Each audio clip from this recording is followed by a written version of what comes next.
Support for This News is So Gay comes from the LGBTQ Opportunity Fund of the Cleveland Foundation, leveraging philanthropy to empower LGBTQ communities.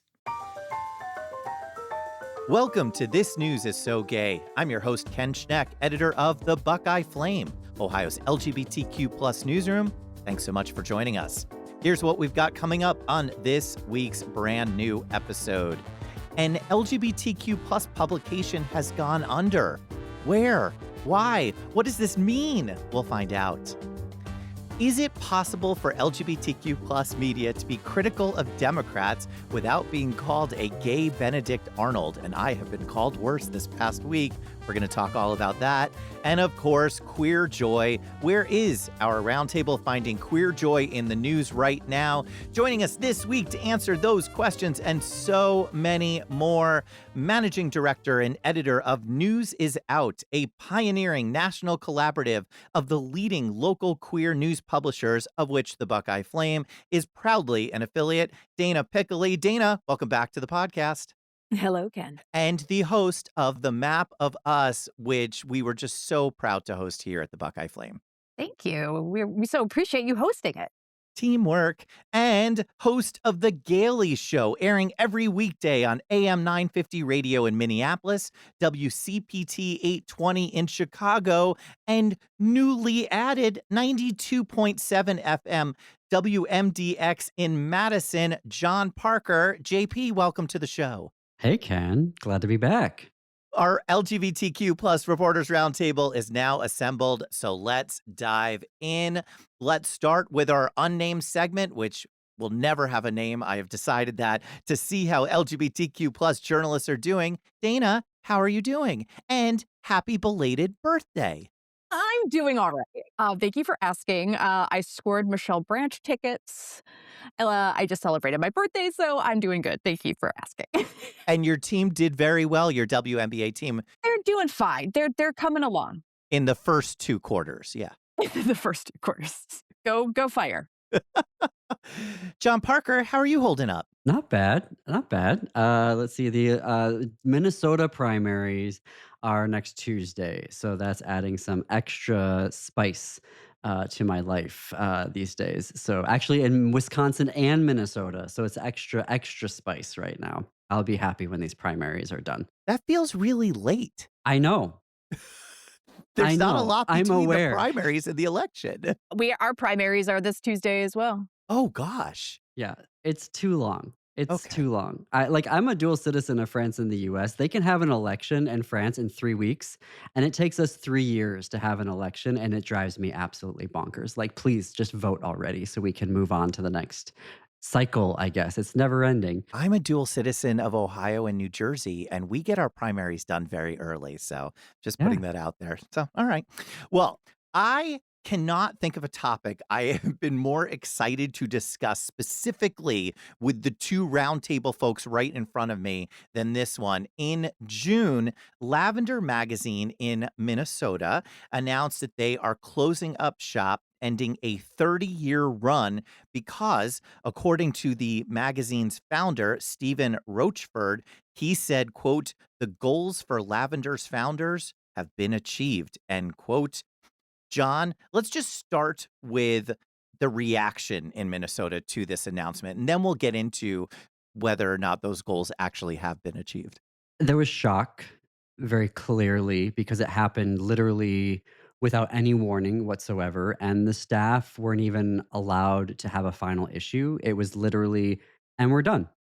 So there was a lot of, yeah, shock that it happened the way that it did. Lavender also created a reputation for itself that was not hmm, inclusive, shall we say. So there were a few people that were like, okay, whatevs.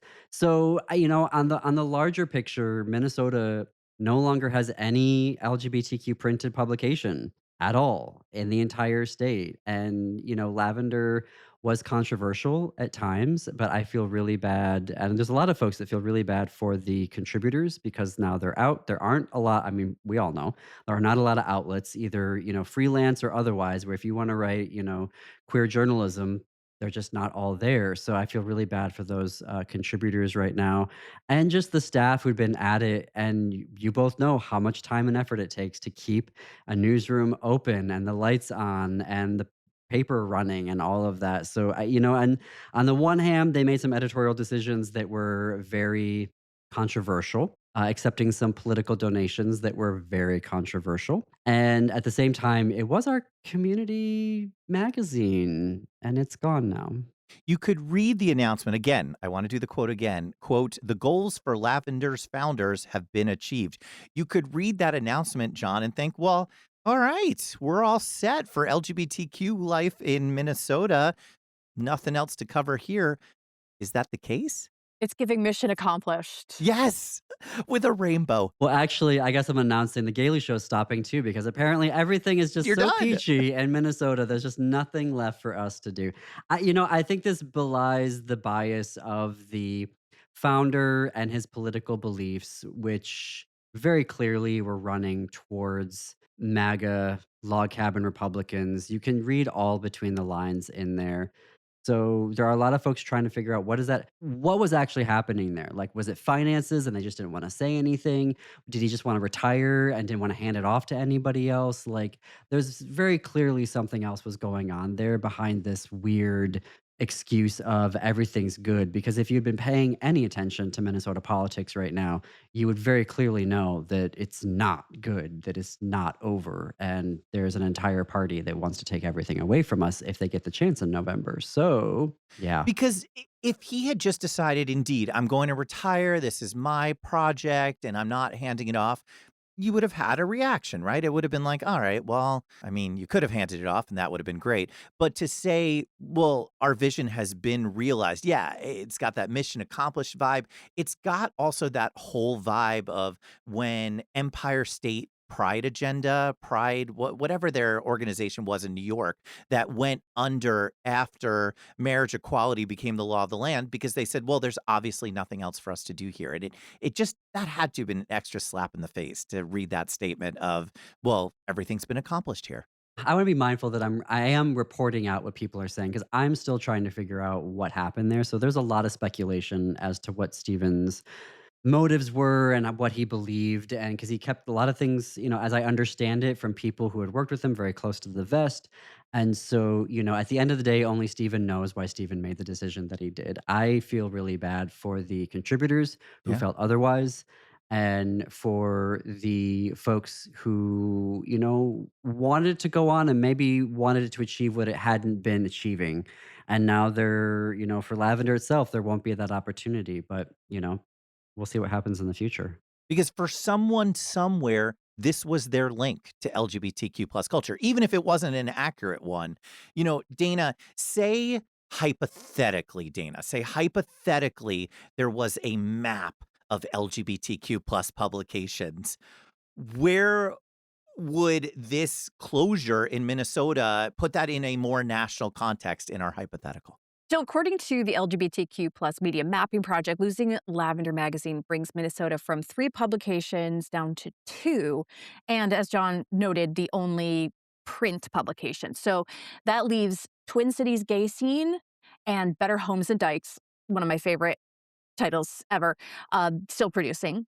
And of course, Minnesota has a robust LGBTQ plus radio scene, which of course, the Gaily Show, and also on AM 950, we've got Twin City Pride Amplified Show, Illegal Trans Woman, and the Downright Upright Show with Philip Anthony. Did I miss any, John? A couple quick updates. Twin Cities Pride Amplified actually ceased their show earlier this year, and Better Homes and Dykes hasn't published since last summer, so I'm hoping that there's going to be a publication for this year yet, but we haven't seen it yet. Okay, so we're in more dire straits than we thought, so we got to I update the map know. maybe. Well, that actually begs the question, Dana. What does the loss of an LGBTQ plus publication generally mean for a community, for a state? I mean, you touched on this, but the loss of a queer media publication, especially one that serves a large populace like the Twin Cities, that can be a huge blow for community information. So, gone are the weekly events, the promotion of local businesses, health updates and information, arts coverage is going to be massively affected, local politics. No matter how you slice it, it's a loss for the community. And also, the work is not done, the work is never done, and it won't be done anytime soon.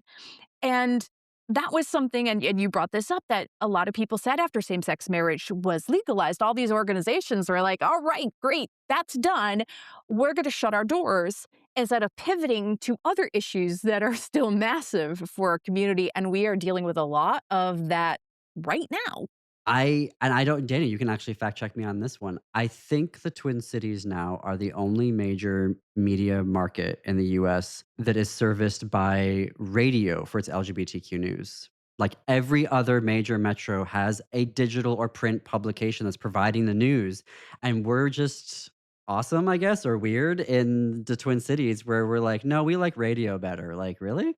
If you are not the only one, you are one of very few. Yeah. Yeah, there are. I mean, we know of Anna Deshawn's amazing E3 radio, but there's also they're in Chicago. We've got the Windy City Times. We have queer publications there. I'll have to look into it, but I think you're right, John. I'm just sad there wasn't a goodbye party for all those folks who worked on it for so many years. I'm hoping maybe they all got together I hope outside of so. this. I hope so. I hope they had like a, yeah, for themselves. If anyone that worked for Lavender hears this, I can't promise anything, but I will be happy to share your information. And if you have something you want to try to get out into the world, I will do my best to try to help push it along for you. I'm bummed. I didn't even read Lavender. And just talking about this, I'm kind of sad. I think it's to the rest of us to decide how are we going to fill the gaps and how do we pivot and how do we make sure that, that we are filling the space that Lavender had left because it's not over. Well, we love here at the Buckeye Flame when we see Ohio LGBTQ plus stories in other publications. And that certainly has been the case in the past week with a couple different stories. One about billboards that ended up everywhere with these billboards in Southern Ohio that now are all over Ohio that say, no boy has two dads and no girl has two moms, just ridiculously anti LGBTQ plus family billboards. But also our story about when campaign representatives for Ohio Democratic gubernatorial candidate Dr. Amy Acton, her campaign met with 40 plus LGBTQ plus representatives last Tuesday, I think it was. The Buckeye Flame, I was invited and I RSVP'd yes. And then I was told I was going to get kicked out and I wasn't in the mood to get kicked out of anything. So I just didn't even try to get in, which was how I approached that. By all accounts, though, of everyone we spoke to, the meeting did not go well. And one trans leader here in Ohio, who is the first out trans Ohio city council person and a current candidate for office for Ohio House Representative, she wasn't even allowed in the room. And John, you spoke with her. How did that go? We didn't plan it this way, but it worked out really well in like a news favor where we had pre-scheduled Ariane to come on the show last Wednesday, and so boom, there it was. And I have heard some, the three of us in this room and folks who are listening right now shouldn't be that surprised when you hear a campaign on the left or liberal or center left, however, Dr. Action wants to characterize her campaign, be jerks to the community. But this one was really shocking. Like, my jaw dropped at one point when, Ariane told us on the air that nobody from the Democratic Progressive Caucus, like, I could see them being jerks to the Pride Caucus because that's what just we come to expect. But, like, to say we're not even gonna let folks from the Progressive Caucus into this meeting, I'm like, "Are you kidding me right now?" When you have somebody who's asking, "Why aren't you letting in Ariane Childry," who Ariane is like a huge trailblazer. You've documented that really well in your publication on the Buckeye Flame, Ken. And they're like, no, we're not gonna let her in here because we want to have a productive conversation. That was just I I I just couldn't believe it. I could not believe it. Just slack jawed listening to her say what happened in that meeting. And when I look at the campaign materials for Dr. Acton, which is all about kindness, I'm bringing people together, and I see the way that she's run this story. And I want to very clearly state here that no pediatrician in the country who is following American Medical Association and American Academy of Pediatrics guidelines, not a single one of them would sit with a trans girl in their office and go, "You are a boy and you're not gonna play basketball." Not a single one of them would do that, and yet Dr. Acton, as a pediatrician, former state health director, is claiming that, and so she's not this isn't just a story about trans sports in my mind, as I was listening to Ariane and as we set up the story, this is a story about healthcare, and Dr. Acton, I think, is making some really radical choices about how she's gonna approach healthcare in the state of Ohio, and that's me going off here, but, like, that the whole thing is shocking to me, just shocking. That's my word for today. Is that the Pee Wee Herman day of word of the day? We'll Like, just hold it shocking. up and everyone shouts. Poor Dana Piccoli has borne the brunt of so much of my venting in the past week, as I have no problem saying I got me personally, because I'm the one who wrote the article about the meeting not going well. And in my approach to it, I spoke to 5 people who were actually in the meeting because I thought that's what you do as a journalist. You talk to the people who are in the meeting and you let their quotes just illustrate what happened. And I got hammered for writing that. I did not personally get drunk. I mean, people online were just knocking me all the way down. And I think the premise of it was, and someone just said it to me this morning, like someone I know really well. I understand why you did what you did. Why couldn't you wait until after the election? And I'm kinda like, because that's not what we do, and then my integrity will be shot. But again, the idea that an LGBTQ plus publication, a newsroom, would be critical of Democrats landed me in quite a bit of hot water. And so my question, Dana, is it possible for LGBTQ plus media to be critical of Democrats without getting absolutely killed online?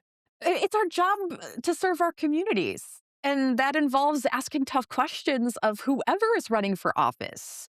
I mean, you're asking for our vote. We are well within our right to ask you complicated questions on complicated topics.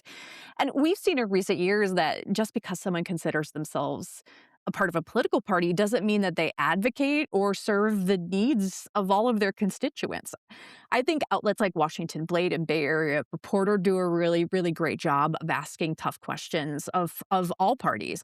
And these are nuanced conversations. Nothing is black and white. We as the LGBTQ plus community, we're not a monolith. Clearly, I get messages from folks all the time who do not consider themselves Democrats or progressives, or like, we need to get information, and we need to be able to pass that on. And I'm sorry that you went through this, but you were asking the questions that needed to be asked. I have to imagine that John, you feature a story like this on your show because it does have more to say than just what's happening in Ohio. What does everybody else outside of Ohio, why should they know stories like this? Well, I feel bad, Ken, because I got feedback from a listener in northern Minnesota who was like, "Thank you for sharing the story. I wrote to my legislator about it to tell them not to support this." So I feel bad that all of us up here in the north, I mean, maybe people were pissed off and just didn't reach out to us. I think Ariane put it very clearly, and the feedback from other folks who were at the meeting or who were not allowed in the meeting have said it pretty clearly. If Dr. Acton wins this campaign, she has created a template for other Democratic officials at statewide or national level to say, we are not going to support the trans community. And again, I want to state that this is not about the language that she used as a policy statement is not about trans sports only. She was making a medical care decision. She just said healthcare policy in that statement. And she's going against the AMA and the American Academy of Pediatrics. And I just also want to speak to this thing that we cannot get rid of with the Democratic Party, which is you all should feel shame. The Democratic Party telling queer voters you should feel shame about who you are and advocating for your rights. Keep it in the closet until the election is over is absolutely stunning. It's like after 60 years, we are still dealing with a Democratic Party who wants to say that they are, we're great, we're on your side, but when we tell you, get back in the closet and shut up. And I think that that is so egregious that yes, 86% of LGBTQ voters voted for Kamala Harris and Tim Walz, according to that NBC News exit poll, which is the only one that did that. So yeah, I think very clearly, which was up like 20 points from 2020. So I think yes, Democratic voters have become, or LGBTQ voters have become more um, liberal and progressive over time. But if the response is to someone hurting the community, you all should feel shame and shut up about it. If you think that's a winning strategy, go for it. Good luck. Well, speaking of, and even up until us recording this, I still wasn't sure I was going to go near this question because, frankly, I'm a little bit scared. But let's just do it. One of the fissures that this Ohio story has again revealed is the one between older lesbians and trans individuals. And those older lesbians are some of the ones who are hammering me the most online, saying that their women only spaces in sports are being compromised. The trans community saying that's literally not what's happening here. We're talking about our lives, our humanity. Dana, do you think that there is a place for journalism to help with this fissure? Because I definitely did not help. Well, I'm going to push back a little on you here because I want to say that older lesbians get pulled into this a lot. And I don't think transphobia applies more or less to a certain demographic. There are lesbians who in the 70s and 80s have been who are in their 70s and 80s who have been standing arm in arm with trans women for decades. I just think that they are often unfairly considered as a whole to be towing some sort of line, and I Yes. just don't see that as the case. I've seen Gen X, millennials, Gen Z touting transphobic information. So, as for journalism, I think we need to keep telling our stories. I think we have the ability to humanize people, to break down barriers, to show information and data and facts, and then people can change their hearts and minds when they're given the tools to do so. And I want to push back on what I said earlier because you're 100% right. And I'm like number one in not characterizing everyone. I think I have really struggled in the past week with trans exclusionary radical feminists. And specifically in this case, they were older lesbians, but not that they spoke for the whole community, even though one of them said online that they all meet and they all decide. This is not a joke, by the way, because I told Dana this when it happened. Someone posted that just so you know, there's groups of lesbians that meet and we talk about supporting the Buckeye Flame. And then the conversation turns to, but Ken hates lesbians, which I had no idea. But the idea was, again, that we at the Buckeye Flame have in any way published articles that have advocated for trans people is by some of these individuals' considerations to be hating lesbians. And that is not true. I think also lesbians often get left out of a lot of conversations, period, in queer media. And, I agree. right now, like what we have like two sapphic focused national outlets that cover, I think that there's just a long-term frustration with not having lesbian and sapphic stories elevated in the same ways, but I think that complicates an already other complicated issue, and I think if we can separate those two emotion-wise, lesbians deserve more coverage, period, and I think that's something good for us to, like, put in our box of priorities, but yeah, as far as generationally, some of the most intense transphobia I've seen has been coming actually out of Gen Z, Yeah. where online. I'm gonna have to go on an I Love Lesbians media tour because I do want to make it very clear I love lesbians. My gosh. Any instances that either of you want to highlight when your journalism has really pissed people off and how you handled it? I do want to say, Ken, you have some very devoted trolls, though, because I think when you came on the Gaily show, one of them came into the YouTube comments and like, just so you know. And I was like, wow, now that I hear the backstory, I'm like, you've got some epic trolls coming after you. Um, I've dated badly. I'm just gonna say that right here. no, they were mentioning the dynamic that Oh, you're okay. talking about right now. I haven't had anything to this degree yet. And I wanna say yet there, because I'm sure it's coming. You know, you piss off the wrong person, and there you go. It's that dance though, right, of access, because they've realized that they can just completely shut you down, and so there are certain interviews that I approach going, do I wanna have a long-term conversation with this person, or is this the last time I ever wanna talk to them? And that sort of that does change, unfortunately, it does change the way that I approach the conversation. If it's I'm like, "I wanna have 3 more interviews with you," the first one's probably gonna be a little bit more softball, and then I'm gonna get into my harder questions in interviews 2 and 3 months down the road. And that unfortunately is just the name of the game right now. I don't know. And I could be entirely wrong with that, and if you both wanna tell me that, I will completely agree. I'm on both sides of the fence on this one. I can actually tell you, by the way, I do know that it started a lot of this because I know when those comments came up, it was back in March, and I wrote a piece about a bill here in Ohio that is designed to protect parents who reject their trans children. And as part of this bill, the Republicans here in Ohio bust in anti-trans lesbians. I mean, that's how these women identified in that's by the way, that's a direct quote. That's not me characterizing. And so I noted that, and it did not go over well with some people online. And then they just drop into some comments. How about you, Dana? Any stories you want to highlight? Oh boy. Oh boy. When I was covering entertainment and pop culture pretty exclusively, I had several test experiences. Once I wrote about Glee, and I offhandedly mentioned the popularity of the gay male couple with straight women. This caused an absolute uproar. I got death threats. Twitter Jeez. fans wanted me fired. Someone mentioned decapitating me and putting my head on a spike. What? It was out of control. I was, like, fairly newish to the industry at the time too. I wanna say maybe I'd only been in 2 or 3 years, and that's just part of what I've received over the years. I had a group of young folks that stalked me online, that would comment on my looks and my weight, who would send me veiled threats, who one time someone recorded a threat to my life on SoundCloud. I've I've gone through the Are gamut, you and kidding most of me? it, and crazily enough, most of it is entertainment related, pop Wow. culture and entertainment related.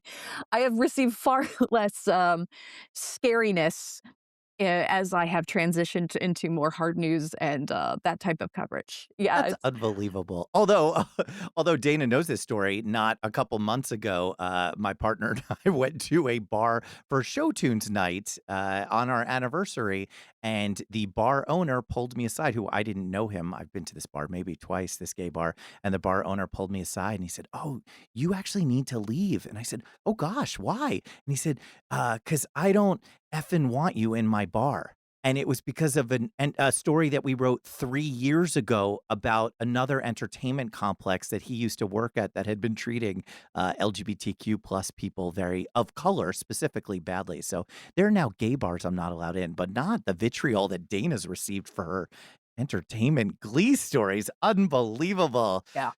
Listeners, you can't see this, but John just has his hand over his face in shock. You are listening to This News is So Gay. I'm your host, Ken Schneck from the Buckeye Flame, Ohio's LGBTQ plus newsroom. Joining me this week, John Parker from The Gaily Show and Dana Piccoli from News is Out. By the by, if you are not subscribed to This News is So Gay, what on earth are you waiting for? Subscribe to This News is So Gay right this very second on your favorite podcasting app so that new episodes automatically make their way to you. I have never been so excited for this next segment because it is time for Glitter Bomb, and boy, do we need it. This is where our roundtable shares stories of queer joy that they are seeing covered out there in the news. So let's set off a glitter bomb. John Parker, give us a glitter bomb. It's actually an entertainment story, Yay. Good weirdly, luck. that I just want to mention that there are two new series. They are gay series from Japan and Thailand on Netflix. And I think this is very interesting that we're seeing more queer content from this part of the Mm, world following Netflix airing The Boyfriend, which is a Japanese I love the uh, boyfriend. I know, right? It's so So good. do I. The dating it's not a dating game. It's a like a what is it? It's a Big Brother dating show. Yeah, Yeah, there you go. yeah. But it's just to watch Love Like a Bicycle, which is from Thailand, which apparently Thailand, according to like an Ipsos World Report that just came out, is like one of the best countries for positive affirmations Yeah. on all sorts of levels for the queer community. So to see an actual show from Thailand getting its day on Netflix is very cool. And Soulmate, we just started. We're 2 episodes in, and it's also very interesting to be watching a relationship between a person who identifies as Japanese and one who's Korean, and they're both figuring out their sexuality. And I'm just like, we never see these stories. So I'm really glad that, weirdly, is it weird, Dana, that it's Netflix? No, the lesbians and sapphics have been talking about Thai dramas for years now. The GL dramas that have been doing amazing lesbian representation. So I'm really glad to see the guys catching up on this end. I'm glad for once it's the other way around and it's not the guys that are ahead And on and this one. before you had to watch it like through a VPN or you had to try to catch episodes on YouTube. So I'm really glad that Netflix is giving platforms, and there are GL series on Netflix as well. Dana Piccoli, give us a story of queer joy. Well, Madonna headlined World Pride in Amsterdam, and Kylie Minogue showed up. It's not a World Pride without Kylie. No. Mm-mm. And then we've got Teenage Sex and Death at Camp Miasma opening this weekend in theaters across the country. That's going to be very, very exciting. I love all of that. I saw Spider-Man yesterday. It was very enjoyable. Not super gay, but very enjoyable. Just want to share that with Box folks. office record. You were part of the, We contributed to that. yeah. We sure did. And finally, Dana had a great chat with Matt Scalrud about the evolution of the LGBTQ plus travel industry. So the three of us, let's take a group vacation. We've previously asked folks where they would go individually to an LGBTQ plus destination. But if the three of us were to go somewhere and possibly take people that we know in our lives, where should we take a group LGBTQ plus vacation for this week's quick queer culture question? Dana, where should we go?